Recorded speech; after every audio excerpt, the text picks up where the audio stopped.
All right.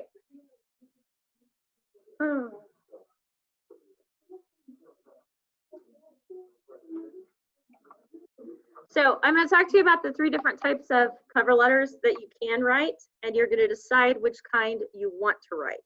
All right. So it's not too difficult, but the first one is the letter of application.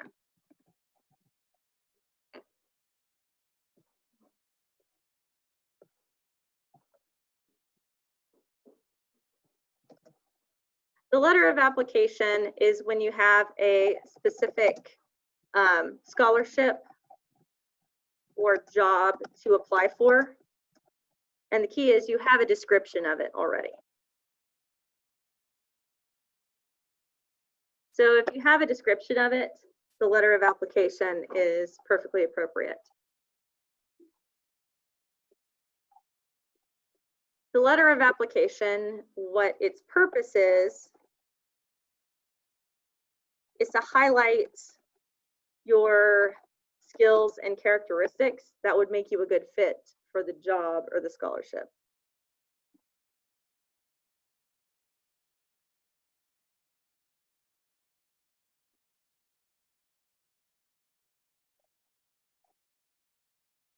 So that's the letter of application.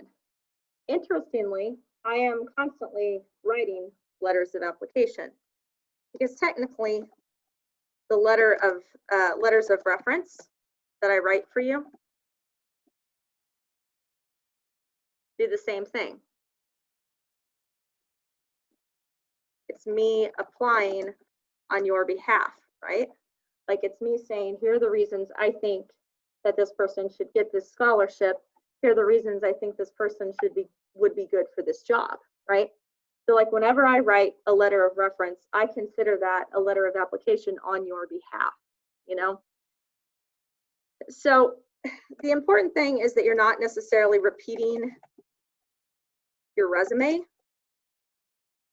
because they can ask you questions about that. Rather, you're seeing how you're a good fit, right? You're not looking for what you've already done and just to rehash everything in your resume. Instead, you're talking more about like your personal qualities. Like for example, one of the scholarships that I constantly do letters of reference for asks a couple of things that I have to answer. They're like, does this student need this financial aid, basically? Like, would they really benefit from this financial aid? Are there any extenuating circumstances we should know about, right? So that's something that I am often asked to speak to. Another thing I'm asked to speak to is basically, is this student a good investment? How likely do you think this student is to finish their program that they will start? Which that's a really intense question to be asked, right? As a reference, you got to be pretty certain of what you think there.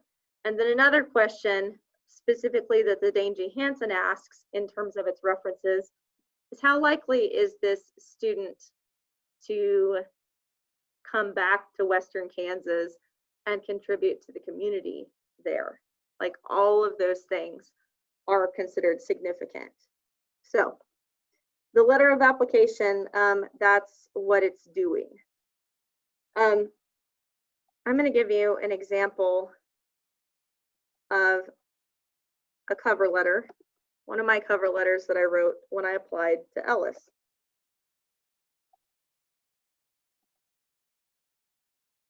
Find it. Cover letter.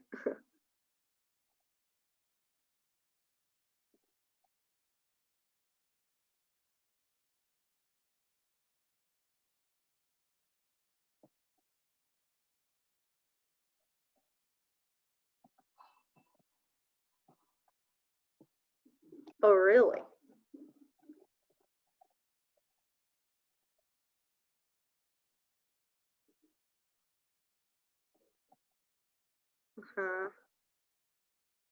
That clash of swords is when you hit the space bar.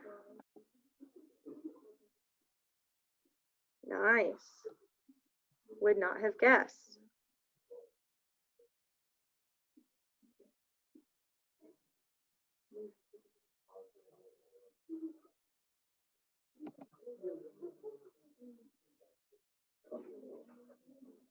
No, that is one, but it's not the Ellis letter I'm looking for.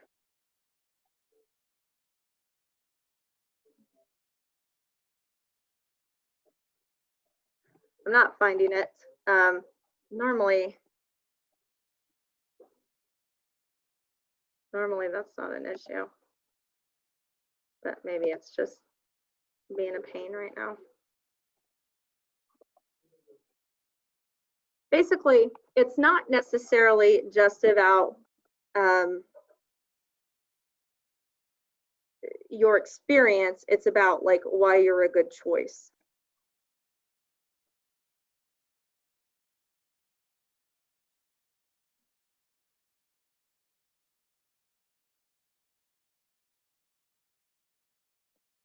Got a lot of letters in here.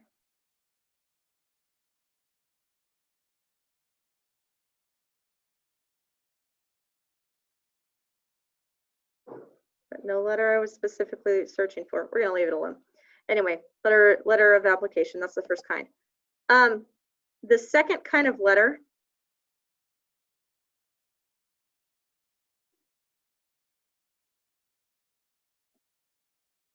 is a letter of inquiry.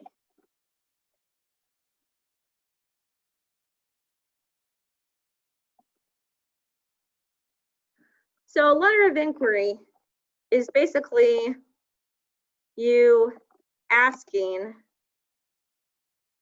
about a future position or internship. There's not necessarily an open job, but you want to be considered if it happens. And what you do is you match your fitness to the company and their goals, or statements of purpose, mission statement.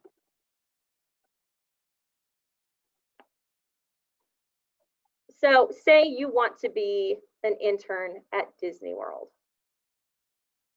You might talk about how you would be a good fit for that company because of your sunshiny and peppy personality, and the fact that you've always known you were a princess, something along those lines, right?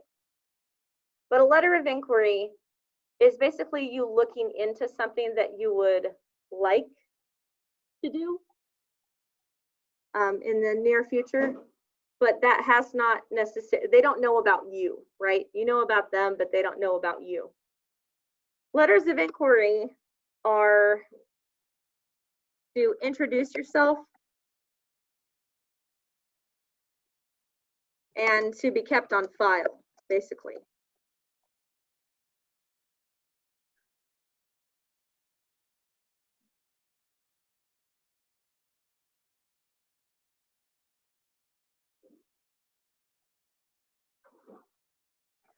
So letters of inquiry are good because they're your contact first. So before a job even opens, they already have your letter, and maybe they don't need to send that job out to everyone. Maybe they'll just ask you because you asked first. Weirdly enough, that does happen, right?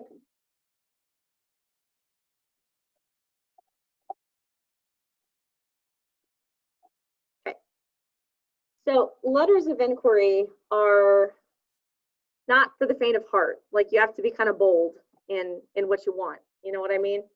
You have to be like, I have a good reason to want to be a part of your company or do an internship with you, and keep me in mind. My sister-in-law actually did this. She applied for a job at a company, and she sent a letter of inquiry to another company who did not have any job positions, but whom she really wanted to work with. The job she applied for actually interviewed her, but she didn't get the job. The job she sent the letter of inquiry to instead They called her back. They said, we don't have any open positions, but we'd really like to keep you in mind for the future. So within the next 6 months, a job opened up. They still had her letter of inquiry. She then was able to apply, get that job, and she's currently in that job. She's a graphic designer in Kansas City. So letters of inquiry, get your foot in the door, you know, they're helpful for that.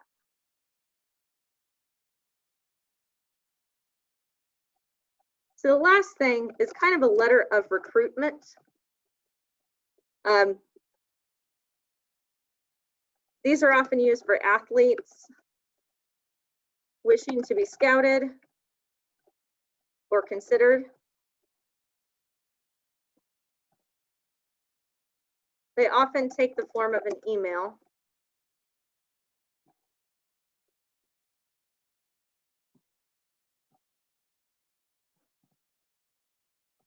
And they're a way for you to show initiative without being like overly forward.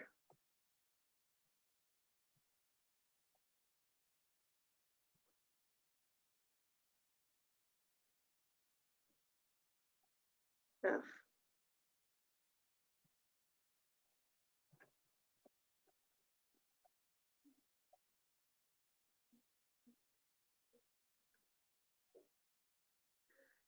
Letters of recruitment may not necessarily be just for athletes either.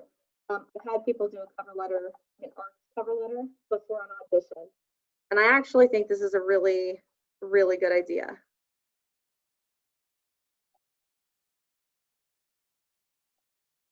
So I love the idea of doing this for auditions, either theater or choir or band, college auditions, like bringing them with you.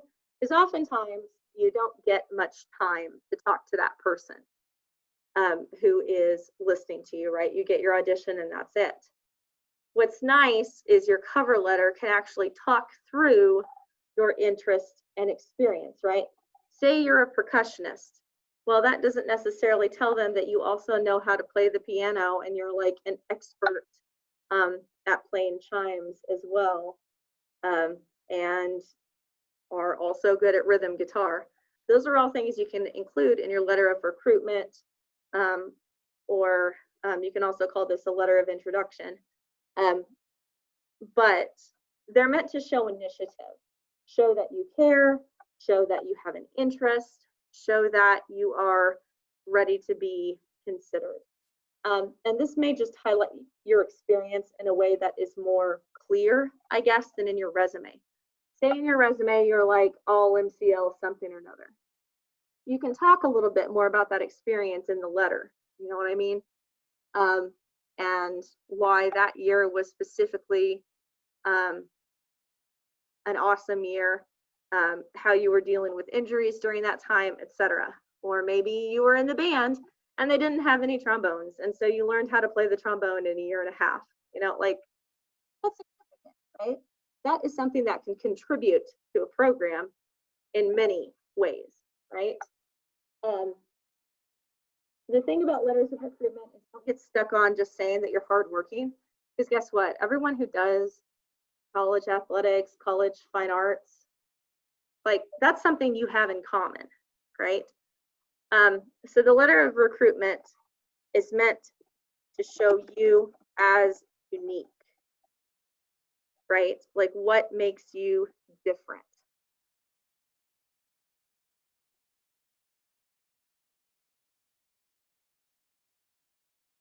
This is super important, say for football athletes who play 8-man ball, right? There are a lot of really talented 8-man athletes. However, they're not often recruited by colleges because they're playing a very different type of ball than they play at the college level. So talking about your track career is actually helpful with 8-man, right? You're like, I am fast, right?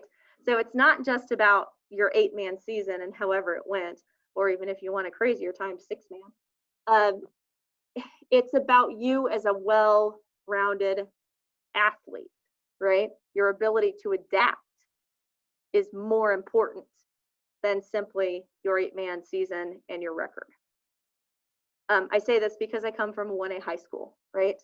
And our 1A high school has produced all kinds of Division I athletes at K-State and other places.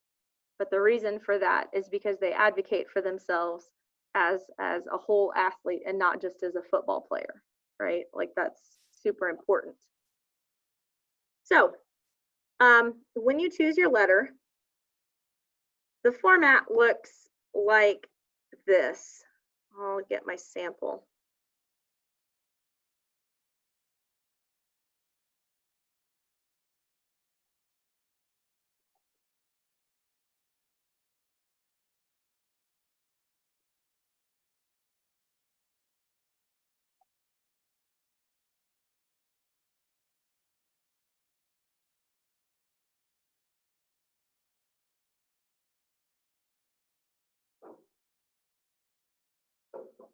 So the format starts with, first of all, it's single spaced. You should know that. So when you are formatting your document, it is single spaced.